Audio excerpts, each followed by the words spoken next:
সবার দায়িত্বের শেষ আছে, একটা সীমা আছে। কিন্তু মেয়ের প্রতি মা বাবার দায়িত্বের হয়তো কোনো সীমা নেই, কারণ তাদের সারা জীবনই কিছু না কিছু দায়িত্ব পালন করেই যেতে হয়।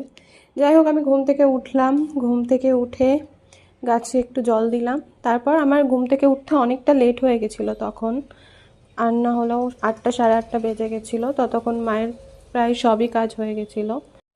সবাই অনায়াসেই সমস্ত রকম দায়িত্ব ঘাট থেকে ঝেড়ে ফেলতে পারলেও মায়েরা হয়তো কখনো পারে না, সম্ভব হয় না তাদের দ্বারা। আশ্চর্যের বিষয়, আমরা 2 বোন, তাদের কোনো ছেলে নেই, তবুও তাদের কোনো অভিযোগ নেই। কখনো আমাদেরকে বুঝতেই দেয়নি যে তারা খারাপ আছে, কি অসুবিধা হচ্ছে। সবসময় আমাদের দিকটাই দেখে গেছে। এই হয়তো বাবা মা হয়। আর যারা বড় মুখ করে বাবা মাকে নিয়ে এটা ওটা বলতে আসেন না, তাদেরকে বলছি, বাবা মার মতো আপনারা কোনোদিন যত্ন করতে পারবেন না, বুঝলেন?